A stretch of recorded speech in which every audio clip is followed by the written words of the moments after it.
Grace College of Engineering, PH8151 Engineering Physics, Unit 1 Properties of Matter. In this, we are going to see the topic torsional pendulum.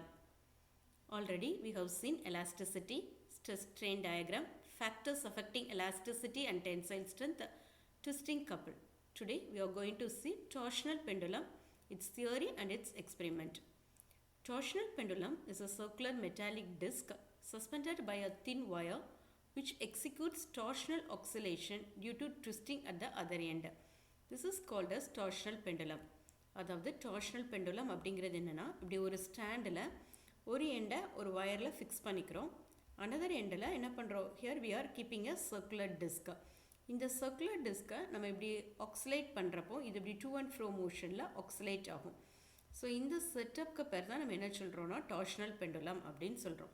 இதில் நம்ம ஒரு wire connect பண்ணுறோம்ல, இந்த கொடுத்துருக்க இந்த ஒயரோடைய லென்த்தை நம்ம என்னென்னு எடுத்துக்கிடணும், we have to take it as L. அதுக்கப்புறம் என்ன பண்ணணும்னா இந்த வைப்ரேட் ஆகக்கூடிய சிஸ்டத்தோடைய எனர்ஜி எவ்வளவு அப்படின்னு சொல்லிட்டு here we are going to calculate it. இப்போ எனர்ஜி கால்குலேட் பண்ணோம்னா இதில் ரெண்டு இது இருக்குது, அதாவது வயர் ஒன்று இருக்குது, அப்புறம் இதில் நம்ம யூஸ் பண்ணக்கூடிய அந்த மெட்டாலிக் டிஸ்க்கு. ஸோ இந்த ஒயர் டிஸ்க் ரெண்டோடைய எனர்ஜி எவ்வளவு அப்படிங்கிறது பார்க்கணும்.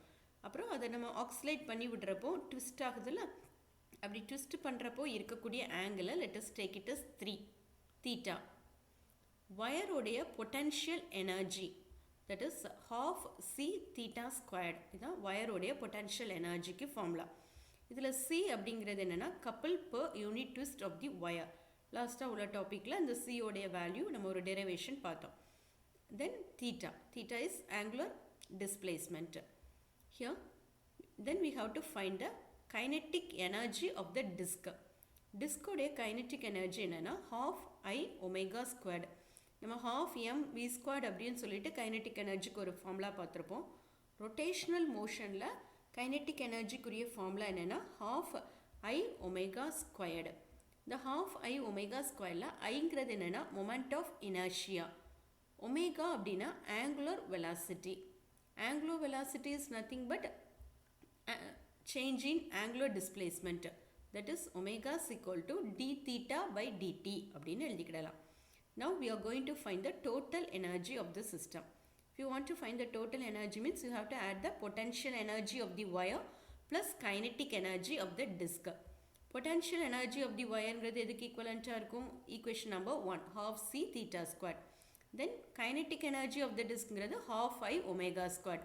This is half I omega squared. So we are going to add potential energy and kinetic energy to get the total energy of the system. Let us take this as equation number 3. Here total energy of the system is equal to constant. So this value is equal to constant means half c theta squared plus half I omega squared is equal to constant. Now already we have known angular velocity omega is equal to d theta by dt. Now substitute this value in equation number 3. In this equation we are going to substitute instead of the omega we have to substitute d theta by dt. So half c theta squared plus half I omega squared. Instead of that omega here we are substituting d theta by dt the whole square which is equal to constant. Take this as equation number 4. Now we are going to differentiate equation 4 with respect to time t. So here half c is a constant. So write half c as it is. Now we are going to differentiate theta squared. Theta squared differentiate பண்ணிங்கன்னா என்ன வரும், actually x power n is equal to x power n minus 1. n into x power n minus 1. That is the differentiation formula. So yeah, x power n dx is equal to n into x power n minus 1. Here n is 2. So first we have to write 2. Then theta power 2 minus 1. 2 minus 1 is 1. Okay. Then again we have to differentiate theta. So it will become d theta by dt. So half c 2 theta d theta by dt plus half I. Here again here we have to differentiate this. D theta by dt means like this x power n. X power n is equal to n into x power n minus 1. n means 2. Here 2 theta by dt. n minus 1 means 2 minus 1. So that is 1. Then we have to differentiate d theta by dt again. So d square theta by dt squared. The whole term is equal to 0. 0 means here we are differentiating constant. Constant differentiate panna enna varum 0 varum. So left hand side la half c instead of theta squared, here we have differentiated as 2 theta d theta by dt plus half I d theta by dt the whole square differentiate panna 2 d theta by dt d square theta by dt square. Then it is equal to constant differentiate panna it is equal to 0. Now we can cancel this 2. The 2 enna irum cancel irum. So c theta d theta by dt. Like that here also 2 and 2 get cancelled. So I d theta by dt, here it is d square theta by dt squared is equal to 0. This one equation number 5. Then dividing this equation 5 by d theta by dt. In the equation, fifth equation, d theta by dt ஆல divide பண்ற. So first part d theta by dt ஆல divide பண்ணா என்ன ஆயிரும்? இது cancel ஆயிரும். வெறும் c theta மட்டும் இருக்கும்.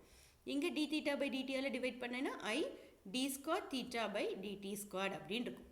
Okay, first இதில் d theta by dt போயிட்டு இங்கேயும் d theta by dt என்ன ஆயிடுச்சு? cancel ஆயிட்டு. So c theta plus I d square theta by dt squared is equal to 0 அப்படின்னு இருக்கும். Again இந்த c theta வை அப்படி என்ன பண்ண போறோம்னா here right hand side கொண்டு வர போறோம். So here it is positive. இது right hand side கொண்டு வந்தா என்ன ஆயிரும்? minus ஆயிரும். So I d square theta by dt squared is equal to minus c theta. This d square theta by dt squared is called as angular acceleration. So angular acceleration d square theta by dt squared is equal to minus c theta. இந்த I என்ன வந்துரும்? இங்க கீழே denominator க்கு வந்துரும். minus c theta by I. Take this as equation number 6. This negative sign indicates that the couple tends to decrease the twist of the wire. Negative sign எதுக்காகனா என்ன அர்த்தம்? இந்த wire உடைய அந்த twisting value என்னதாகுது? decrease ஆகுதுன்னு அர்த்தம். Then here we are going to find the period of oscillation. Capital T என்ன அப்படின்னு calculate பண்ண போறோம். Time period கண்டுபிடிக்கிறதுக்கு formula என்னன்னா T is equal to 2 pi root of displacement by acceleration. Time period T is equal to 2 pi root of displacement by acceleration. Already from equation 6 we have find acceleration is equal to minus c theta by I. Now substitute this sixth equation here. Displacement is nothing but theta. So T is equal to 2 pi. Instead of displacement we have to substitute theta, and instead of acceleration we have to substitute c theta by I. Here theta and theta will get cancelled. இந்த I எங்க போயிரும்? மேலே போயிரும். So 2 pi root of I by c. Equation number 7. This is the time period, period of oscillation. Now we are going to find the frequency of oscillation. Frequency is nothing but reciprocal of the time taken. So f is equal to 1 by t. அப்போ இந்த 7th equation எப்படி எழுதிக்கலாம்? அப்படியே ரிவர்ஸா தலைகீழியா எழுதிக்கிடலாம். So f is equal to 1 by 2 pi root of c by I அப்படின்னு இருக்கும். This is period of oscillation. நம்ம ஏற்கனவே பார்த்தோம், ட்விஸ்ட் பண்ணுறோம், ரொட்டேட் பண்ணுறோம் அப்படின்னா அங்கே ப்ரொடியூஸ் ஆகிறது ஷியரிங் ஸ்ட்ரெயின். அங்கே இருக்கக்கூடிய மாடுலஸ் என்ன மாடுலஸ்? Rigidity modulus. நம்ம என்ன பண்ணிக்கலாம்னா அந்த வயருடைய ரேடியஸை ஆர்ன்னு எடுத்துக்கோங்க, அண்ட் அந்த வயருடைய லென்த்தை எல்லுன்னு எடுத்துக்கோ. இப்போ ஒரு யூனிட் ட்விஸ்ட்டுக்கு எவ்வளவு டார்க் ப்ரொடியூஸ்ட் ஆகுது அப்படின்னு பார்த்தோம்னா c is equal to n pi r power 4 by 2l. நம்ம ஜென்ரல் ஃபார்முலா என்ன பார்த்தோம்னா n pi r power 4 theta by 2l பார்த்தோம். Here per unit twist, perனா என்னது? per unit twistனா என்னது? 1. அதனால என்ன ஆயிடுச்சு? அந்த தீட்டாவை எடுத்துட்டோம். So couple per unit twist எல்லாம் அந்த டார்க் அப்படிங்கிறது எதுக்கு ஈக்குவலண்ட்டாக இருக்கும்னா c is equal to n pi r power 4 by 2lக்கு ஈக்குவலண்ட்டாக இருக்கும். Take this as equation number 8. இப்போ இந்த 8th equation கொண்டு போய் நம்ம ஏற்கனவே டைம் பீரியட் கண்டுபிடிச்சோம்னா அதில் சப்ஸ்டிடியூட் பண்ண போகிறோம். டைம் பீரியட் ஃபார்முலா என்னது? t is equal to 2 pi root of I by c. இப்போ cக்கு பதிலாக இந்த வேல்யூ போடணும். cக்கு பதிலாக என்ன வேல்யூ போட போகிறோம்? n pi r power 4 by 2l. 2l மேலே எழுதிட்டோம். Okay, so here what we are going to do now, here we are going to square it. இதை ஸ்கொயர் பண்ணு, t ஸ்கொயர் பண்ண t squared. t squared is equal to 4 pi squared. இங்கே root என்ன செஞ்சிடும்? போயிடும் square பண்ணுறப்போ 2li by n pi r power 4 அப்படின்னு இருக்கும். இங்கே பையும் will get cancel. Okay. So இங்கே 4, இங்கே ஒரு 2, அப்போ 8. 8 pi IL by T squared R power 4. This is the rigidity modulus of the wire. This can be found by using unit is Newton per meter squared. Then we are going to find the experimental part of the torsional pendulum. இந்த wire இருக்குதுங்களா, இந்த வயரோடைய லென்த்தை எல்னு எடுத்தோம். இப்போ அந்த லென்த்தை வந்து இப்போ நான் ஒரு 50 சென்டிமீட்டர் வச்சுக்கிட்டேன்னா இந்த டிஸ்கை என்ன பண்ண போகிறோன்னா ஆக்சிலேட் பண்ண போகிறோம். இந்த டிஸ்கை நான் ஆக்சிலேட் பண்ணுறப்போ ஒரு 10 ஆக்சிலேஷன்ஸ்க்கு ஆக்சிலேட் பண்ணுறேன்னா அதோடைய டைம் டேக்கன் என்ன அப்படிங்கிறத கண்டுபிடிக்கணும். For that we can use stop clock. ஒரு ஸ்டாப் கிளாக் வச்சுட்டு நம்ம இந்த டிஸ்கை ஆக்சிலேட் பண்ணுறேன். இந்த டிஸ்கை நீ வந்து இப்போ ஆக்சிலேட் பண்ணுறப்போ இங்கேருந்து ஆக்சிலேட் பண்ணி விட்டினா இப்படி போயிட்டு இங்கிட்டு வர்றது 1, அகெயின் இப்படி போயிட்டு இங்கிட்டு வர்றது 2, இப்படி போயிட்டு இங்கிட்டு வர்றது 3, இப்படி 10 டைம்ஸ் பண்ணிவிட்டு அந்த டைம் டேக்கன் என்ன அப்படின்னு கால்குலேட் பண்ணிக்கணும். From that we can find the time taken for one oscillation. 10ஆல் டிவைட் பண்ணிட்டீங்கன்னா 1 ஆக்சிலேஷனுக்கு டைம் டேக்கன் எவ்வளவுன்னு கிடச்சிரும். இதே மாதிரி என்ன பண்ணணும்னா நம்மள 50 சென்டிமீட்டருக்கு செஞ்சு பார்க்குறீங்கன்னா ஆஃப்டர் தட் அந்த 50 சென்டிமீட்டருக்கு 10 ஆக்சிலேஷன்ஸ்க்கு கண்டுபிடிச்சிட்டு அதுலேருந்து 1 ஆக்சிலேஷன் கண்டுபிடிச்சிடுறோம். Then we can change the length to 60 centimetre. 60 சென்டிமீட்டருக்கும் அதே மாதிரி ரீடிங்ஸ் எடுக்கணும். தென் 70 சென்டிமீட்டர், அதுக்கு அதே மாதிரி ரீடிங். தென் 80 சென்டிமீட்டர், இப்படி ஒவ்வொரு சென்டிமீட்டராக மாற்றி அந்த கரஸ்பாண்டிங் ரீடிங்ஸை நோட் பண்ணிக்கிடணும். கடைசியாக டிஸ்கை கலட்டி அந்த டிஸ்கோடைய வெயிட் என்னன்னு மெஷர் பண்ணணும்.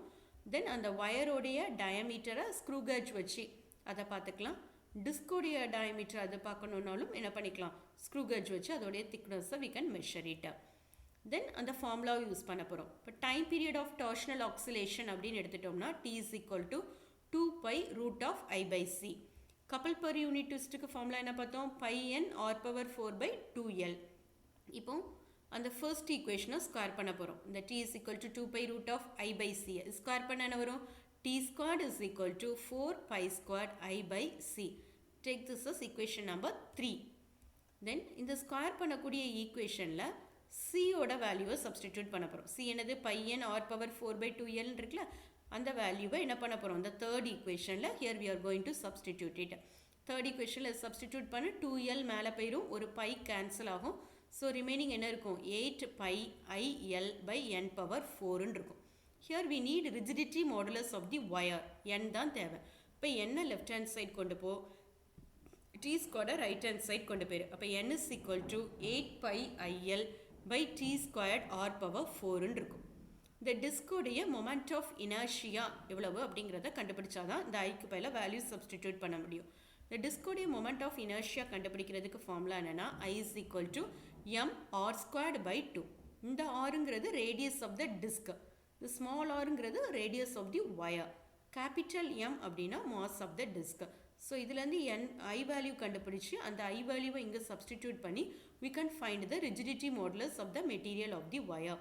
எக்ஸ்பிரிமெண்ட்டாக செய்கிறப்போ ஃபர்ஸ்ட்டு வந்து நான் சொன்ன மாதிரி இந்த லென்த்தை வேரி பண்ணி செஞ்சோம்ல, அது வந்து வித்தவுட் மாஸ்க்கு, ஒரு மாஸ்மே போடாமல் நம்ம என்ன செஞ்சோம். இதே மாதிரி வித் மாஸ்க்கு செய்யலாம். வித் மாஸ்ங்கிறது ஏதாச்சும் ஒரு 250 கிராம் எடையுள்ள ஒரு மாஸ் எடுத்துக்கோ, அதை ஒரு பர்டிகுலர் டிஸ்டன்ஸில், ஃபார் எக்ஸாம்பிள் 3 சென்டிமீட்டர்னால் இந்த சென்டர்லேருந்து இங்கே ஒரு 3 சென்டிமீட்டரில் அந்த 250 கிராம் மாஸை ஃபிக்ஸ் பண்ணிக்கிடணும். லைக் தட் இங்கேயும் சென்டர்லேருந்து அதே 3 சென்டிமீட்டரில் அந்த 250 கிராம் மாஸை ஃபிக்ஸ் பண்ணிக்கிடணும். ஃபிக்ஸ் பண்ணிக்கிட்டு அதே மாதிரியே லென்த்தை 50 சென்டிமீட்டர் வச்சுக்கிறப்பறம் ஆக்சிலேட் பண்ணுறது 10 ஆக்சிலேஷன்ஸ், 10 தடவை அதை ஆக்சிலேஷன் பண்ணி அதுலேருந்து 1 ஆக்சிலேஷன் எவ்வளவுன்னு கால்குலேட் பண்ணிக்கலாம். Like that we can change the length 60 சென்டிமீட்டருக்கு மாற்றி, இதே மாதிரி 70 சென்டிமீட்டருக்கு மாற்றி டைம் ஃபார் 10 ஆக்சிலேஷன்ஸ், இப்படி ஒவ்வொன்றுக்கா என்ன பண்ணலாம், கால்குலேட் பண்ணலாம். இதே மாதிரி இந்த டிஸ்டன்ஸை வேரி பண்ணவும் செய்யலாம். இப்போ அதே 250 கிராமே மாஸ் வச்சுக்கோ, இங்கே 3 சென்டிமீட்டர் வச்சோம்னா அதுக்கு பதில் இங்கே ஒரு 6 centimetre, like that here also 6 centimetre. So டிஸ்டன்ஸை வேரி பண்ணி அதில் என்ன பண்ண போகிறோம், ட்விஸ்ட் பண்ணி அந்த ஆக்சிலேஷன்ஸ்க்கு கண்டுபிடிக்க போகிறோம். லென்த்தை அதே மாதிரியே வேரி பண்ணி ஃபர்ஸ்ட் 50 சென்டிமீட்டருக்கு 10 ஆக்சிலேஷன்ஸ்க்கு எவ்வளோன்னு கண்டுபிடிக்கணும். தென் 60 சென்டிமீட்டருக்கு 10 ஆக்சிலேஷன்ஸ்க்கு எவ்வளோன்னு கண்டுபிடிக்கணும். இப்படி ஒவ்வொன்றா மாற்றி அந்த இதுக்கு என்ன செய்ய போகிறோம். Here we have to find it for 10 oscillation, then we can find it for 1 oscillation. So without any mask formula ஏற்கனவே எழுதிட்டோம். T is equal to 2 pi root of I by C. Take this is equation number 1. இப்போ ரெண்டு equal mass பக்கத்தில் உள்ள distance, அதாவது இப்போ 3 centimetre டிஸ்டன்ஸ்னு சொன்னால அந்த D1ங்கிற டிஸ்டன்ஸ்க்கு இந்த ஃபார்முலாவை எப்படி எழுதிக்கலாம்னா T1 is equal to 2 pi root of I plus 2m D1 squared by C. Take this as equation number 2. இதே மாதிரி for the distance கொஞ்சம் தூரமா like 6 cm இப்போ நான் சொன்னால அந்த டிஸ்டன்ஸ்க்கு அதுக்கு என்ன எழுதிக்கலாம்? Here we can write it as T2 is equal to 2 pi root of I plus 2m d2 squared by c. Take this as equation number 3. இப்போ என்ன பண்ண போகிறோம்? செகண்ட் ஈக்குவேஷனையும் தேர்ட் ஈக்குவேஷனையும் என்ன பண்ணுறோம்? ஸ்கொயர் பண்ணுறோம். செகண்ட் ஈக்குவேஷனை ஸ்கொயர் பண்ண என்ன வரும்? T1 squared is equal to 4 pi squared root அப்படி போயிடும். ஸ்கொயர் பண்ணுறப்போ ரூட் போயிடும் அப்படி தானே? 1/2 ஹோல் ஸ்கொயர்டுன்னு ஆயிரும்ல, அப்போ 2 கேன்சல் ஆயிரும். ஸோ ரிமைனிங் என்ன இருக்கும்? I plus 2m d1 squared by c இருக்கும். Take this as equation number 4. தென் இதே மாதிரியே தேர்ட் ஈக்குவேஷனை ஸ்கொயர் பண்ணுறோம். தேர்ட் ஈக்குவேஷனை ஸ்கொயர் பண்ண என்னது? T2 squared is equal to 4 pi squared I plus 2m d2 squared by c இருக்கும். அது என்னது? Equation number 5. இப்போ ஃபோர்த் ஈக்குவேஷனை ஃபிஃப்த் ஈக்குவேஷன்லேருந்து சப்ராக்ட் பண்ணுறேன். அப்போ என்ன வரும்? லெஃப்ட் ஹேண்ட் சைடில் T2 squared minus T1 squared. Left hand side T2 squared minus T1 squared. Right hand சைடில் இந்த C வந்து காமன். இப்போ C என்ன செஞ்சுக்கோ? வெளியில் எடுத்துக்கோ. அதே மாதிரி இங்கே என்ன இருக்குது? 4 pi squared I by C. இந்த சைட்லேயும் 4 pi squared I by C. அதை ரெண்டையும் சப்ராக்ட் பண்ணால் என்ன ஆயிரும்? கேன்சல் ஆயிரும். ஸோ இந்த 4 pi squared C-யை வந்து காமனாக வெளியில் எடுத்துக்கோங்க. 4 pi squared by C-யை காமனாக வெளியில் எடுத்துக்கோ. ஃபஸ்ட்டு டேர்ம் ஏற்கனவே கேன்சல் ஆகிட்டு. ஸோ ரிமைனிங் இருக்கிறதுல இதுலேயும் 2m காமனாக இருக்குது. So 2m common d2 squared minus t1 squared. Fifth ஈக்குவேஷனை தான் என்ன பண்ணுறோம்? ஃபஸ்ட் எடுத்துக்கிடணும். ஃபிஃப்த்தில் இருந்தால் ஃபோர்த்து சப்ராக்ட் பண்ணுறோம். So d2 squared minus d1 squared. Take this is equation number 6. இப்போ கப்பல் பர் யூனிட் ட்விஸ்ட்டுக்கு ஃபார்முலா எழுதிக்கிடணும். C is equal to pi n r power 4 by 2l. Take this is equation number 7. இப்போ இந்த seventh ஈக்குவேஷனை கொண்டு போய் sixth ஈக்குவேஷனில் என்ன பண்ண போகிறேன்? சப்ஸ்டிடியூட் பண்ண போகிறேன். இந்த சிக்ஸ்த்தில் கீழே சீன் இருக்குல்ல, கப்பிள் பர் யூனிட் ட்விஸ்ட், அந்த சிக்கு பதிலாக இங்கே என்ன பண்ண போகிறோம்? இந்த வேல்யூவை சப்ஸ்டிடியூட் பண்ணால் என்ன வரும்? T2 squared minus T1 squared is equal to 4 pi squared. இங்கே டிவைடட் பைன்னு இருந்துச்சுல, pi n r power 4 by 2l வரும். 2l மேலே எழுதியிருக்கோம். 2l by pi n r power 4 2m d2 squared minus d1 squared. So அந்த பையும் cancel ஆயிரும். இங்கே ஒரு 4 இருக்குது, இங்கே ஒரு 2 இருக்குது, இங்கே ஒரு 2 இருக்குது. அப்போ என்ன ஆயிரும்? 4 2s are 8, 8 2s are 16. இப்போ 16 பை கேன்சல் ஆகிட்டா, அப்போ ஒரு பை மீதி என்ன இருக்குது? இங்கே L இருக்குது, இங்கே M இருக்குது. இப்போ 16 pi m L. இந்த பை தான் கேன்சல் ஆகிட்டுல, அப்போ மீதி என்ன இருக்குது? n r power 4 ப்ராக்கெட்டுக்குள்ளே d2 squared minus d1 squared. Take this is equation number 8. நம்மளுக்கு தேவை rigidity modulus of the wire n தான். So to find the rigidity modulus n, இதை என்ன பண்ணிக்கோங்க? அப்படியே கிராஸ் மல்டிப்ளை பண்ணிக்கோ. இதை இங்கே கீழே கொண்டு வந்துடு. இப்போ n is equal to 16 pi ml by r power 4 d2 squared minus d1 squared by t2 squared minus t1 squared. This equation is known as the rigidity modulus of the material of the wire. Okay, so இந்த டாப்பிக்கில் வந்து நம்ம என்னெல்லாம் பார்த்துருக்குறோன்னா, torsional பெண்டுலம்னா என்ன, அதோட theoretical part, எக்ஸ்பெரிமெண்ட்டில் without mass and with mass. Without மாஸில் வந்து அது எப்படி இருக்கும் அண்ட் வித் மாஸில் அது எப்படி இருக்கும்னு